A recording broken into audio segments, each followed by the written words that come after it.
Good afternoon and a very warm welcome to our webinar this afternoon, Measuring Lives Change, Not Just Bums on Seats. I'm Heather Cracknell. I work for Archbishop's Council and I'm in part of the evangelism and discipleship team, and my responsibility is around fresh expressions and the Greenhouse Project. And I'm delighted to be welcoming Samuel Verby from IDO Research, who'll be chatting with me this afternoon and hopefully answering some of your questions as we go through. It's been an absolute delight working with Samuel on this project, so I'm really excited to share our conversation with you all this afternoon. Before we begin, though, I'm just going to open with prayer, particularly mindful that this webinar has been booked for a little while, but of course world events have changed quite considerably in the last week, so we just want to be mindful really of the wider situation. So as we come together at the start of this, let us pray. Heavenly Father, we work for your church and we long to see transformation in people's lives where they meet with you and know your peace, know your fulfillment, know your strength. And we do pray for our brothers and sisters in Ukraine. And we do pray especially for those who are frightened, who are grieving already, and who are facing violence in their towns and cities. We do pray for them that you would lift them up with your strength and you would give them courage. And we pray for our world leaders that they might have a righteous desire to see peace. We pray for the talks that are happening today, and we pray for the interventions of the world community to make a difference and to see a free and fairly governed Ukraine. And we ask this in Jesus' name. Amen. So, as I say, very glad to have you with us today. And so let's introduce you to Samuel. Samuel is the co-founder of the organisation IDO Research. So we're going to just share in the chat a link to their webpage, which is their particular site around the Fruitfulness Framework, which we've worked on together. So Samuel, hello. Hello. Wonderful to have you with us. Now, we have been on a journey together, haven't we, in terms of working out how to measure what matters. And I think that's important to you. So tell us a little bit about the founding of IDO Research. Yeah, amazing. And thank you so much for having me join this discussion, and for everyone listening. IDO was founded about 6 years ago on, broadly speaking, a shared passion, but also a shared frustration. Having grown up in the church, and my co-founder, Ben, we're both very passionate about the amazing vision of the church and Christian organizations to impact society. I think that kind of summarizes a lot of the work that the church has. But at the same time, really frustrated over the lack of strategy to do this impact strategy, mapping out the stages right from needs through to the outcomes we want to occur. The evidence in terms of the evidence that we have to support this, in terms of evidence of impact and evidence of the needs that we address, and then learning. How do we learn from that evidence? And that's, unfortunately, instead of being able to rely on those, Christian organizations very often don't maximize their impact or don't notice unintended negative impacts because they don't have these three things. So we decided to try and create our dream jobs effectively, which is helping Christian organizations become impact, evidence, and learning focused. I think it's so important, that kind of learning as well within that none of this is kind of just info for the sake of info. It's actually that we need to learn and grow and change through it. Yeah. And tell us a little bit about the kind of work that you've done with other organizations perhaps as well, or just that sense about how do you help an organization work out what they need to be paying attention to, what they need to be intentionally focused on? Yeah, great question. I mean, it's definitely a journey, and one that can be almost tempting to jump too quickly straight through to, things like impact measurement and, sending out questionnaires and surveys. We always start with that first area of impact strategy. And for us, and for this project that we were involved with yourselves, it was really the first step of defining what are the outcomes we're looking to achieve here, and to map your impact strategy to try and achieve those outcomes. We've done this obviously with the Fruitfulness Framework, trying to define what fruitfulness is, but with a variety of other groups in the church as well. We throw around a lot of these big meta words like Christ-likeness or fruitfulness or kingdom impact, and those are fantastic, but we have to be able to define specifically what those actually look like. And that's kind of the first step. And once we've done that, we can then start to measure indicators of that success. Yeah, that's just an example. You and I have often talked about sort of that idea about what does good look like, and that kind of that's that sort of really meaty stuff that we'll get into more of later on in terms of around the fruitfulness framework.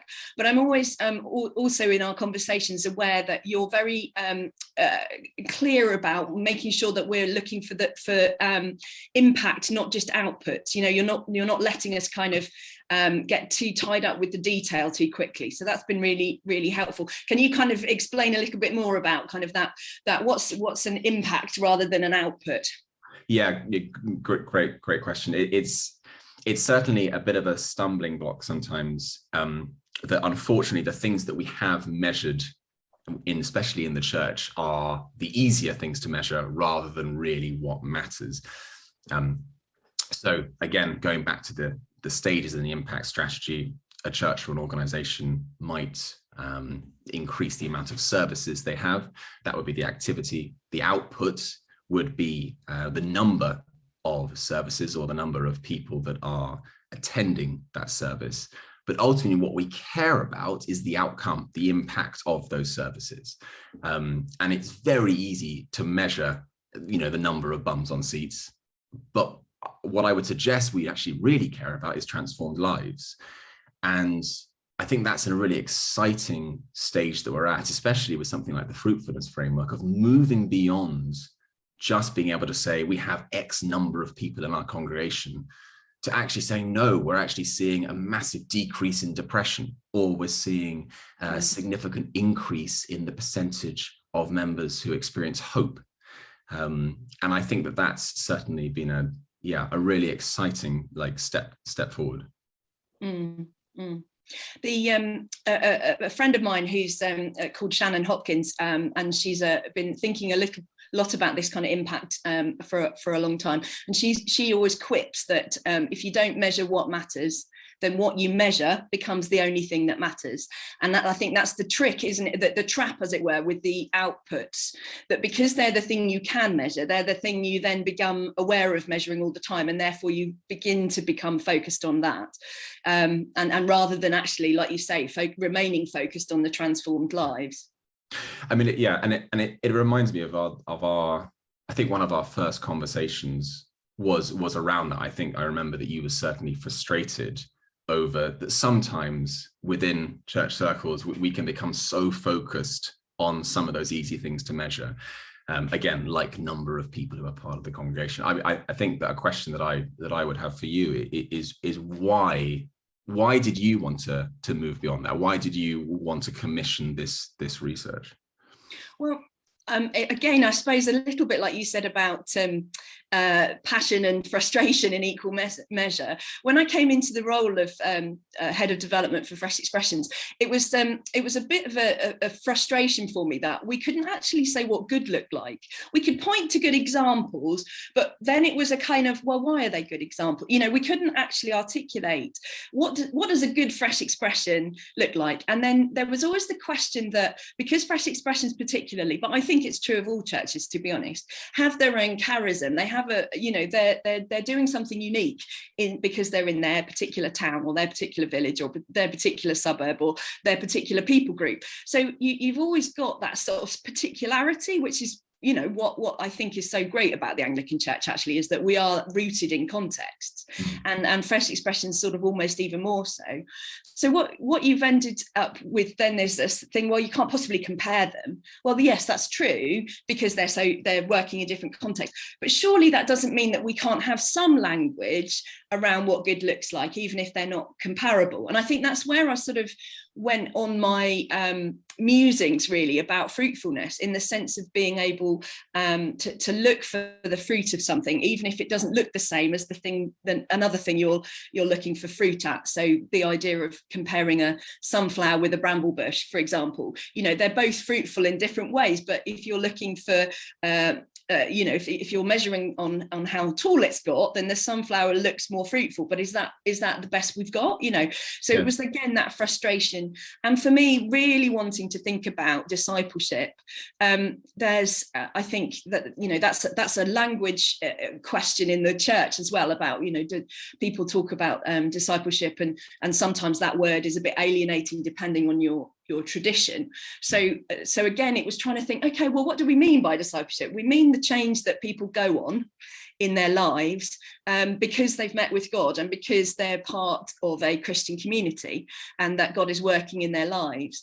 And so, yeah, that sense of transformation and journey was what I desperately wanted to try and focus on.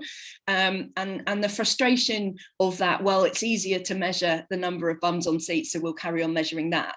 I was like, no, it's not good enough. I remember hearing Alain de Botton, who's a philosopher. He came to speak and I went to one of his talks, and he said that people who were religious in his life would say to him, he'd ask them, what's it like, this being religious thing, what do you mean by it? Oh, it's too difficult to put into words, they'd say. And he'd be like, well, try harder. And so it felt to me that just because something was hard to do didn't mean that, it just meant that we should try harder, really. And so, yeah, but it also meant that I knew that we didn't have the skills, to do that without some external help. And that's when we came across the work that you'd been doing with other organisations. So, yeah. And I was interested because obviously there's two different routes you can take at that moment. You can either try and adopt stuff that already exists, so current frameworks, or of course you've got the CDT that's used to measure discipleship in the church, or you can develop something completely new. And we obviously chose to err towards the latter. Why from your perspective did we do that? Well, I think I was aware that for fresh expressions particularly, they're often working alongside and connecting with people that are much further away from the church. And so a lot of what was already around had some real merit, but it was often through the lens of churchy activity, which people, I think, earlier on in their faith journey were either not going to relate to at all, or it might have just been a language issue, in terms of sometimes it wasn't necessarily about the activity, but it was about how we were describing that in churchy language that wouldn't really have resonated with people. And that sort of sense of starting further back on the discipleship journey and trying to notice that bit, people would say, oh, well, you see, fresh expressions, they don't do discipleship. And what they kind of meant was they don't get people attending prayer groups or giving money regularly, although that's a question, but that's a question for Wednesday. But they would look at what was happening in a fresh expression, and it wouldn't look churchy enough. So they would say, okay, well, that clearly there's no discipleship happening. And I remember a pioneer saying to me in the early days, he said, people keep saying there's no discipleship going on, but they've stopped beating their wives. And he was working with some ex-offenders, and you're like, okay, yeah, that is surely a becoming more Christ-like. It's starting quite a long way back, but it is surely an evidence that Jesus is doing something to manifest change in their lives, to bring about something. So it was trying to get that transformation, but further back, and kind of, I didn't feel like we had any way with the tools that were around to do that very early stage work, really. And that's certainly one of the really exciting things about fresh expressions of church is that you're dealing with to some extent an earlier set of outcomes in that causal process. And again, we would use language like you're talking the initial short-term impact, short-term outcomes from where people are at, starting in very different places. I think from myself reflecting on the process, it was, we've done these kind of workshops trying to figure out what's the definition, operationalizing the definition of fruitfulness, with a variety of different groups of four, and we put together a group of kind of practitioners, fresh expression church leaders, and we had a couple of those really interesting Zoom calls where we were trying to come to some kind of coherent agreement about this is actually what some of the specific outcomes look like. But it's very difficult. I mean, I think that it's a challenge. The rewards are great, but it's also, it can be very difficult to try and find consensus, because you talk about there, people are no longer beating their wives. That might be in one particular context, but there are other groups and other fresh expressions of church that obviously work in different environments, and there'll be different things for them. And how can we build a framework that can measure it, apples and oranges slightly, if that makes sense. And I think one of the things I'd be interested you to talk through as actually, because we ended up with a bit of a matrix, didn't we, in the sense of there's different in terms of attitudes and perceptions and experiences that people can point to in their kind of experiences. And that, so it's say a bit more about that, perhaps, that kind of that matrix approach, as it were. Yeah, great. I would encourage people to potentially even, thinking about if you wanted to measure your own impact in your communities, your church, that these are the typical steps that we go through with most of the organizations we work with. But broadly speaking, being three main challenges or three main steps. The first, I think I've already touched upon, which is just simply defining these concepts and moving beyond just abstract terms into actual measurable indicators. I'll just try and share my screen to see if I can give it a little bit more insight. I do hope everyone can see that. And this report, this is actually directly from our impact evaluation with Fresh Expressions of Church. I think this will be available for download quite shortly. Heather, is that right? Yes, that's right. Yeah. Very exciting. We started with these 4-5 main relationships, and this would being a kind of a universal for all Fresh Expressions of Church, saying that yes, we want to see fruitfulness in these relationships. So a relationship with God, relationship between members and themselves, that personal relationship with other FXC members, with the FXC vision, and then crucially in that really important point for Fresh Expressions of Church, with their local context. That second column there gives a little bit more of a parallel of what that might look like in Fresh Expression literature, so formational, ecclesial, missional, contextual. And then there's just a short description of the concepts there. And if I just might interject a moment there, Samuel, just to say that in actual fact, because although we're coming at this through the lens of Fresh Expressions, which is how this work came about, in terms of actually, I think for most parish churches, that actually these kind of relationships are very much a part of what they would be looking to see as well. Perhaps the kind of lens of Fresh Expressions makes that a little bit more laser focused on certain bits, but actually I think these are all relevant, aren't they? I think for all forms of church, actually. Yeah, absolutely. And the other dimension that I would again encourage people to look at this through is, if we've got those dimensions of relationship, which I do think does apply to most Christian-based organizations. The other dimension is beliefs, practices, and experiences. That being now fairly established way of looking at someone's faith. So we would be saying, okay, well, what are the beliefs that we we would be wanting to see in terms of their relationship with God. What are their practices, their behaviors in their relationship with God, and what are their experiences? And likewise, to do the same in each of those five dimensions. And that being kind of a really useful initial kind of almost like coat hanger from which to start to build out specifics in each of those. So, a behavior with God would be the amount of times that people are praying per week or something like that, or practices or experiences with each other, with other members, would be the extent that members feel accepted or that they belong into the community. I remember that was one of the statements we came up with for the Fruitfulness Framework. For me, the joy of this work has been to try and put some language around that change that in those five different all those different relationships, like you say, those sort of pegs almost that we're kind of like mapped out to see that change. One of the things that was I think we really had to work hard at, wasn't it, is to think about the impact of language, but also think about how people would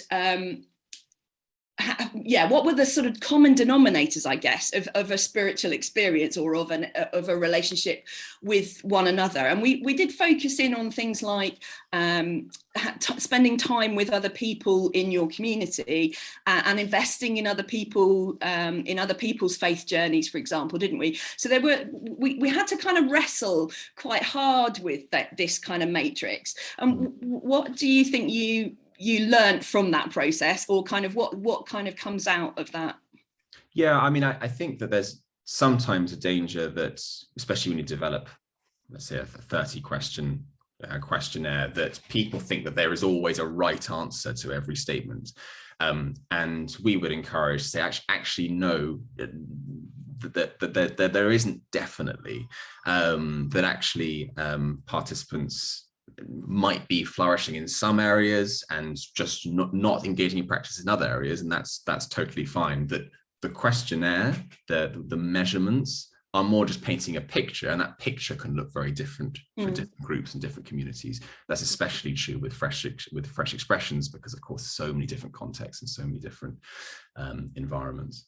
I think that something else that I would probably touch on is when we're looking to measure these kind of things, that again, measuring impact is a big concept. I would be breaking that down into measuring change and measuring cause as two separate concepts.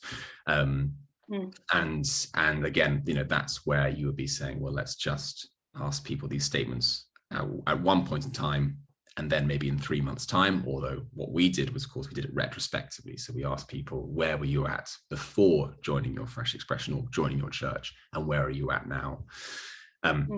That measuring the change, and then measuring the cause, asking people to estimate, well, to what extent is this area impacting your life? Yeah, that kind of recognizing the impact of that change will be different in different things.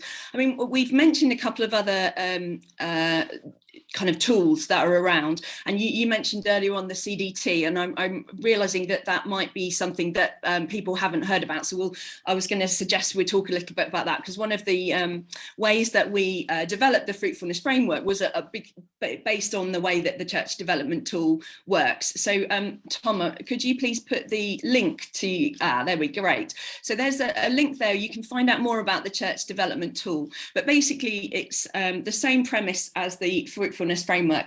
A church leader registers their church. They get a unique code for their church, and therefore all their members who you send the link out to have that code, and so you can ask them to fill out their experiences and answer the questions for them for themselves, and then that gives you, as the church leader, the feedback about the people, anonymized, but a feedback about the people that have taken part. And we used that same framework, didn't we, thinking that it would be brilliant to be able to dovetail, to bring together, and that's our intention, is to be able to continue to use the Fruitfulness Framework questions questions within the CDT. So it's not necessarily developed as something separate, although the origins took us into two slightly kind of parallel process, as it were, because of timings and the rest of it. But that kind of idea that the CDT actually and the Fruitfulness Framework will, be able to be used together, hopefully. So if you're thinking that in some ways the framework questions don't necessarily fit that brilliantly with your own church context, what we're hoping for from today is that you'll get a sense of what we were trying to do and how those questions might be adapted, or you might be able to kind of work with either IDO or the church development tool to kind of think about your own impact in that slightly different way. And I was intrigued as well, because we did use some sort of validated questions as well, didn't we? Was that the theistic? I can't remember what it's called now. Yeah, no, very good. It's the theistic spiritual outcomes scale, which again is very academic-y language, but it's tools and statements that have been used and validated, academically validated, that they're actually measuring what they say they're measuring, and used in other populations over the last several decades, actually, I think, for that tool. And what's really exciting about that is then you can start to benchmark some of the changes that you're seeing in your community with the changes that are occurring in other communities around the country, but also changes that have occurred in other people's lives, in a variety of different surveys and tools. But yeah. I like that kind of correlation that we were able to bring that about, because I think for me the most important thing in this is actually whether or not you're a fresh expression or you're coming at this from from a different tradition of church. I think it's important that we have these conversations about transformation and stewardship, because for me these asking people to do a survey is neither here nor there, really. It can help you, as you say at the beginning, understand and learn more about your impact and how you are going to take things forward, and where you might be, as you said, producing sort of outcomes that you weren't intending to. But I think there's something to reclaim the language of measurement to be something that's really important in the church. I think we've either got a skeptical view that we can't really measure it properly, and therefore we only measure bums on seats or whatever else, and that kind of dismissing the idea that we could measure. Whereas actually, for me, it feels so important to be good stewards of what we've been given, and that actually, Jesus's stories of like the vineyard, or looking at the crops that have been sown and finding that there's weeds amongst them and that sort of thing. It's just like that sense of needing to do those, noticing that intentional piece of kind of looking at what you've got and what's happening and what's growing and what isn't growing and that sort of thing. So for me, it's that sort of new language really around the expectation that it's okay to measure. Measure doesn't diminish it by or kind of make it all about managerial bureaucracy, that kind of thing. But actually, some of that is really important. No, absolutely. And I would also probably just caveat that we're never going to really measure the work of the Spirit or the relationship with God. What we are measuring is indicators of this fruit of this dimension, and that's certainly something that we would stress.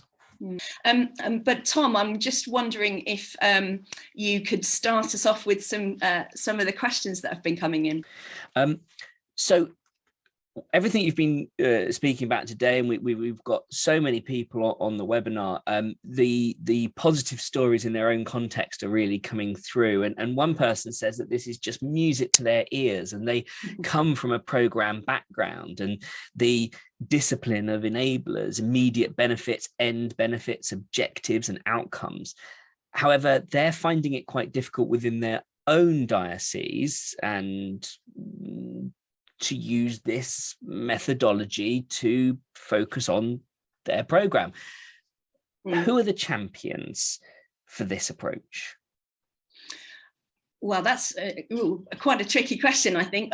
We've got a brilliant research and stats team at Church House, they are kind of going through a process at the moment of really kind of imagining their kind of role going forward, particularly thinking around the vision and strategy work that we're going to be tasked with in terms of helping the wider church think through what it means to be a mixed ecology as the norm, and how, you know, how to become younger, more diverse, and a church of missionary disciples. So there's definitely lots of big thinking being done around that, and I think that to a certain extent the vision and strategy is one of the drivers of thinking. You know, of thinking about, we must get to grips with what we're asking feedback about, what we're noticing intentionally, because otherwise how will we know? if we can't say how young or not, or diverse or not that we are at the moment, then how can we know if we are, if our you know, our programs or our strategies have made a difference?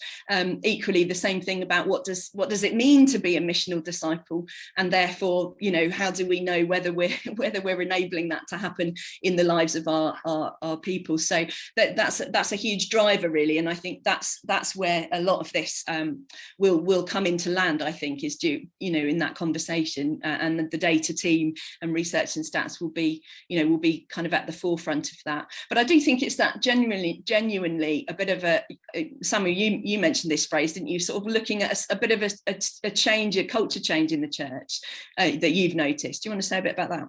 Yeah, no, absolutely. It's a great question. The more that we have worked in this space, the more that we, I would suggest, are looking at the funders being the key stakeholders in this process. We've done a lot of work with stewardship, and obviously they sit between funders and Christian organizations and churches.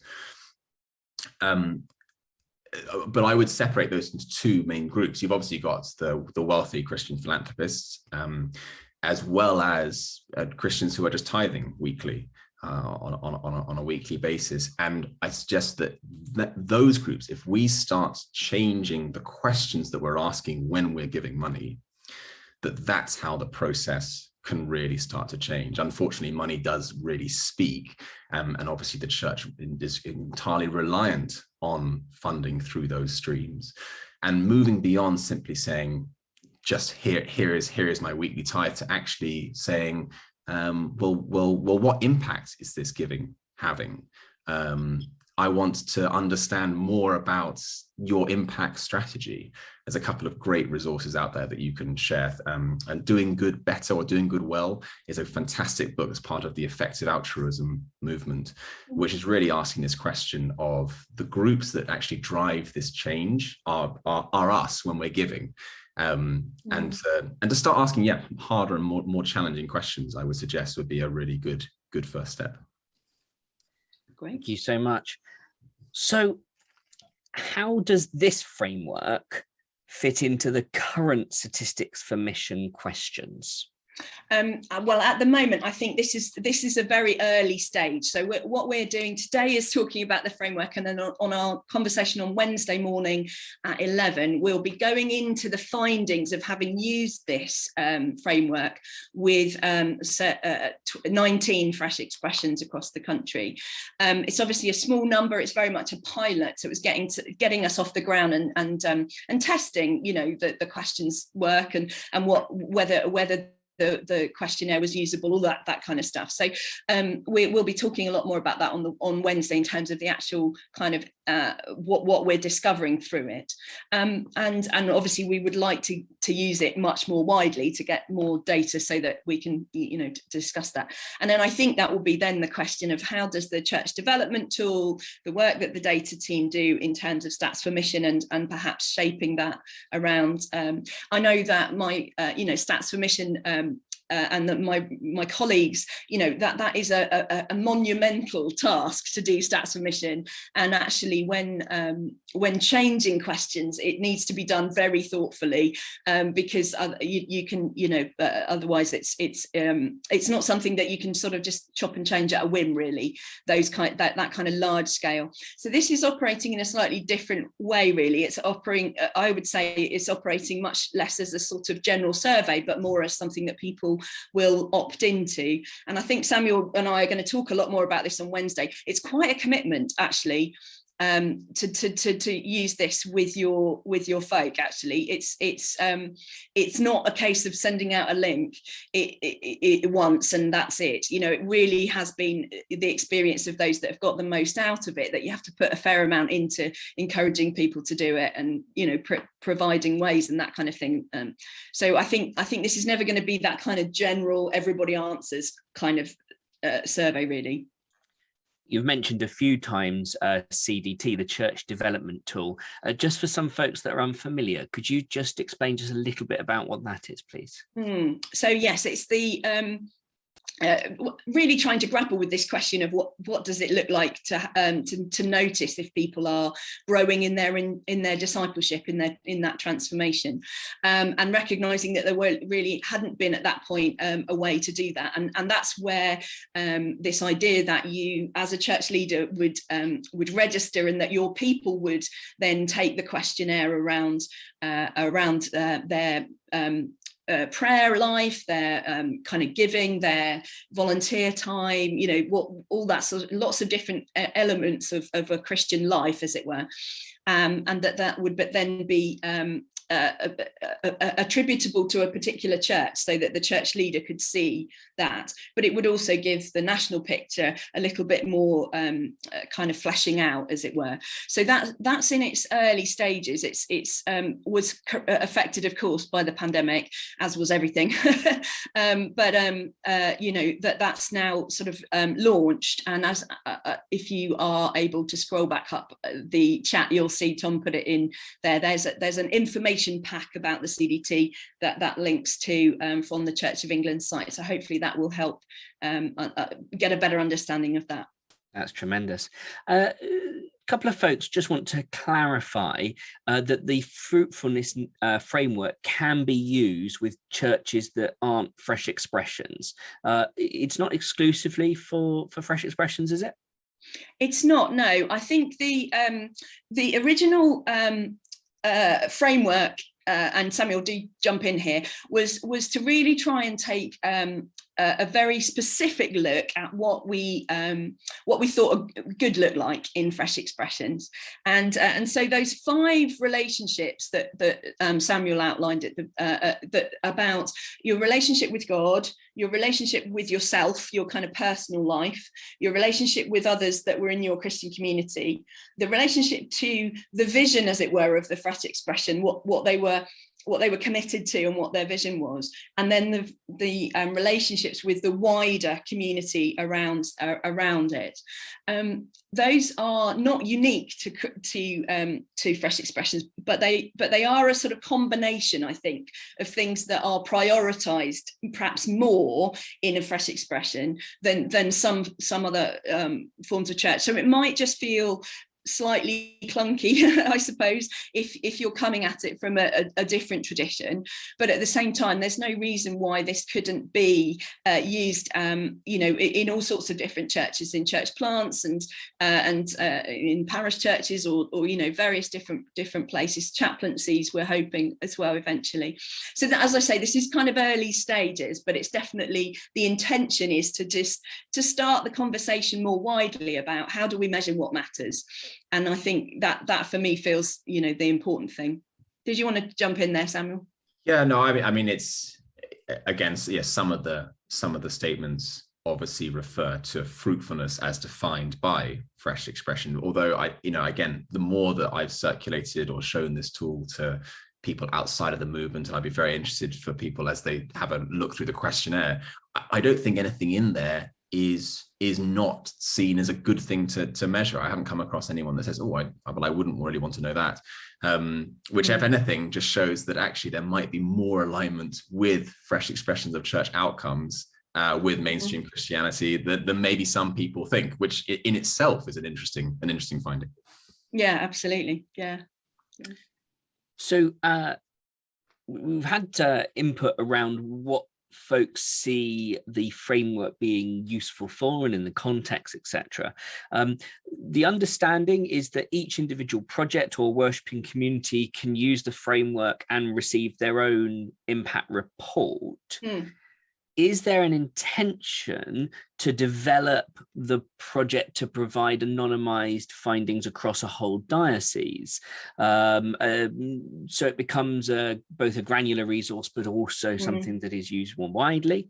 And would that be a good way of demonstrating the impact of a diocesan fresh expression program to perhaps those at a diocesan level or above? Yeah, well, I've definitely had conversations about this, but I know, Samuel, do you want to talk about the work in Gloucester? Yes. Oh, yes, absolutely. I mean, I think that's again quite an exciting prospect of this initiative. Certainly, when we did this first pilot, we didn't have enough data from all the fresh expressions in one particular diocese, but we did have enough to put together a kind of a national picture. And so again, the report that you should all be able to hopefully access soon shows, well, what is the average for fresh expressions across the country? That's really exciting because not only does it show our national impact, or starts to show it, but it does enable an individual fresh expression to compare their changes with the national average. Now, in particular, with a specific reference to a diocese, one of the knock-on projects or knock-on effect projects that we did from this was work with an organization called Sportily in Gloucester Diocese. They are a collection of new worshiping communities that I think, well, obviously, as the name suggests, all involve sport as part of their impact strategy. But for them, we were able to put together a tool that they could use, very similar to the Fruitfulness Framework, using a lot of the same indicators, to give a diocesan picture of what impact they're having.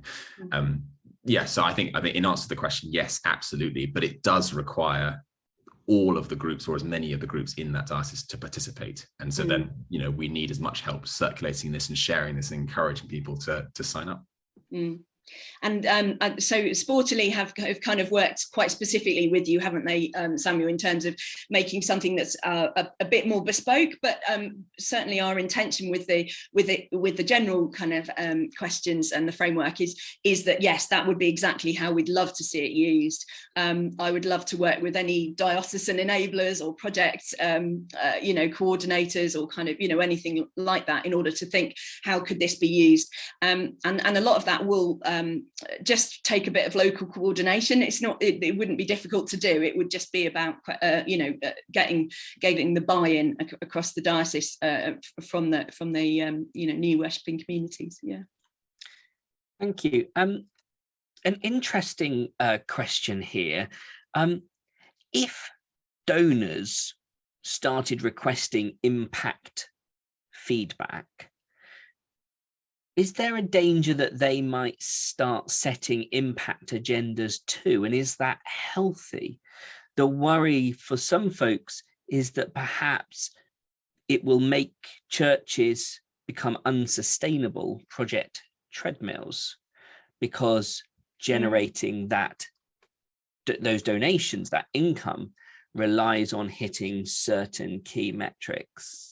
What's your thought on that? Very interesting question. Yes, I think I was always, when I used to do baptisms or weddings, I'd always do the sort of notices at the beginning and say, this church has stood here for 900 years. We've been with people throughout their lives, in baptisms, weddings and funerals for all those generations. And if you'd like to help us to do that for generations to come, then, the plates at the back sort of thing. So you're trying to link the giving the kind of experience that they're currently having, and hoping that that will encourage them to kind of support that work. But it's always really difficult, isn't it, for the kind of boring mainstream stuff, in inverted commas, for that to get funded. I know for charities, with charities that I'm involved with myself, you know, you can always get funding for a new project, but actually for the admin support behind the scenes, that's always more difficult.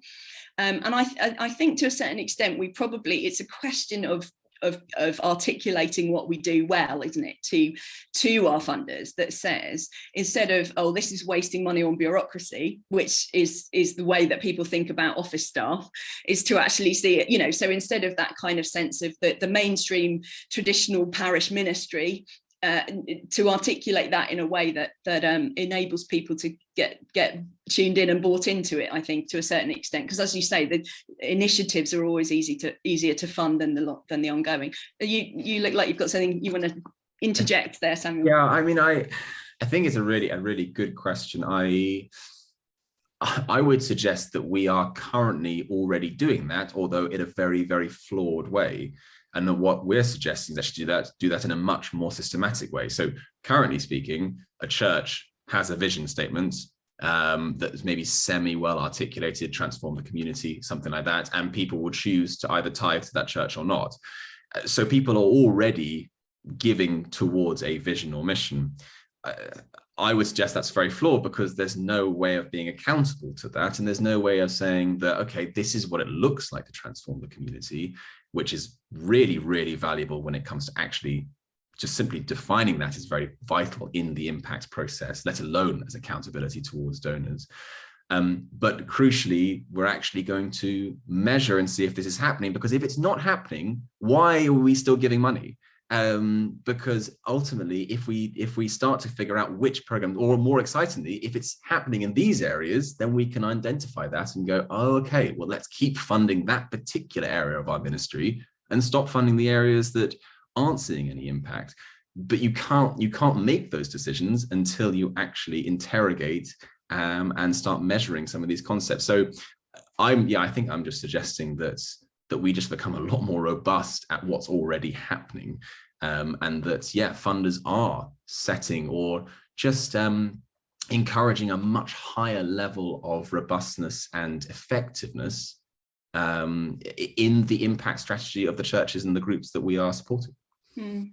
And I think there's a cultural thing here as well, is that there's quite a lot of work that I've seen about younger people and the question, oh, they don't give to church or they don't give to charity, but actually they do, but they give in a different way. So they don't give in, so, you know, millennials or whatever, you know, the different generational kind of things. There's evidence that suggests that they do give when there's transparency and accountability to how that money is spent. And I think that's a sort of shift that we're seeing across the kind of the world, not just within the church. And so therefore the church needs to adapt to that, to make sure that we are, and also that, because for me the thing about there's an element of celebration here. We had one of the leaders, who Fresh Expressions leaders, who was part of the pilot, was sort of practically in tears about how brilliant it had been for her to be able to celebrate what she knew was happening, but she was able to put words on that, and then other people were able to see that and celebrate it. So there's a sense in which it could be used as a sort of stick and carrot, but it also is useful for a celebration to really kind of highlight what God's about in your community, and that for me feels like the other side of that you know, being able to celebrate that and being able to really get people encouraged and enthused about that that's a real benefit of that kind of approach. 100%. I mean, one of the other findings, you know, the ultimate purpose of measuring impact is not to increase funding. That's actually potentially a valuable side effect, but it's actually to improve impact. One of the findings that we found for this, for example, was that FXC members who felt that their FXC had impacted their social lives were almost twice as likely to have experienced personal growth and change. And that this kind of information highlights for example, the need to really engage people socially, to build relationships with other members, to encourage them to be social and engaging in that sense. The only other thing that I would add, just to go back to the funding question, we just finished a very large piece of research with high net worth dual nationals, those people who live both in America and dual nationality between America and the UK. And the number one thing that group of Christian philanthropists wanted to see was clear impact strategy and specific measurable outcomes. So that, yeah, I mean, again, I think that the more that we can do this, the more funding will appear as a side effect to improved impact. And I guess we're just heading towards that time crunch moment, and it's such a great conversation, but I wondered if we could just close with one particular question, which is around instruction of how to apply the framework locally, and sort of how much guidance or hand-holding or steering is available to folks that are interested in applying this, but just want that additional instruction of what they need to do. Well, come along on Wednesday is what I would first of all say, is to the second webinar. And actually, even if you're not able to be, because I do know that Wednesday happens to be a particularly important day in the Christian calendar. So if your Ash Wednesday service clashes with our webinar, then you will receive the recording as having signed up for this one as well. So you'll get that both the webinars will be recorded and sent to you because you've signed up today. But if you are able to come along on Wednesday, we'll be talking initially about the experience of those that have used it and what we learnt from that, and then also how we're going to hopefully roll it out again. But if you go to the top of the chat again, the idoresearch.com fruitfulness/framework websites there, you can have a little bit more of information around it, but you can actually register your interest if you'd like to register to use the tool in the next little while. We'll be doing it again, opening the window again in 2022, and then we'll but so if you want to register your interest there, really what we do in that window is that we really support you nationally with kind of ideas and prompts to help you think through how to get your people engaged. That was not that easy because actually, although the questionnaire only took on average 12 minutes to complete, it's you're asking people to do something that's quite self-reflective, and not everybody finds that comfortable. We did have some feedback, about the fact that it was quite difficult for people that if English was their second language, which meant that perhaps there wasn't necessarily accessible to some places as easily, which is an issue and actually something we're going to try and think through. But at the same time, you've got to start somewhere, so we had to kind of start with what we had. But the kind of keeping the momentum up and having that window of about 4 weeks in which to get your members completing the survey, that we can support that. We supported that last time with sort of webinars and with some email support and keeping you up to date with the stats that you already got, how many people had got back to you and that kind of thing. So there is a lot of support around. So if you are interested, do come along on Wednesday and hear a little bit more about how it worked in practice and what we learnt from that. And you'll see some of the kind of again on that landing page, you'll see the dashboard, or a kind of a screenshot of the dashboard that you would get as a church leader, which hopefully again will help you kind of get inside it a little bit more. But if you're interested in it from what you've heard today and you can't be here on Wednesday, do go to the Fruitfulness Framework web sign up page, and you can sign up there and register your interest. That's tremendous. Thank you. And I've put those links into the chat there. And if you just click them, we know that Zoom is blocking the copy and paste, but if you click them, they'll open up in your browser and they'll be ready for you when this webinar ends. Samuel, Heather, thank you ever so much. I will take my leave. Oh, thank you, Tom. Thank And as I say, we've got our second webinar on Wednesday, and that's really going to be kind of looking at the research that we've done so far, and so that you're able to dive more into it. And as Samuel said, we are getting the report ready. It's not exactly hot off the press; it's sort of hot on the press at the moment, but it will be available. And again, when you get the website, the webinar recording sent to you, you'll also have the download link for the report that you'll be able to see. As I say, that was a small pilot, so it's not kind of wide-ranging national research yet, but you'll be able to see the findings that we've got so far. So I do hope that you've enjoyed our webinar. I do appreciate that for many of you, you'll have asked questions that weren't answered, because we try to kind of bring the questions together in a curated way. So I'm sorry if yours wasn't one of the ones we managed to get to in the time available. Thank you for engaging so well, though. I did see there were lots of questions, and we will give ourselves a chance to look through those. And I just see that Samuel has put his email address in that. Is that in order for people to contact you, Samuel? Yeah, if there's any questions, I've got, yeah, I would love to follow up, hopefully, with anyone who's got further questions. So please do pop me an email.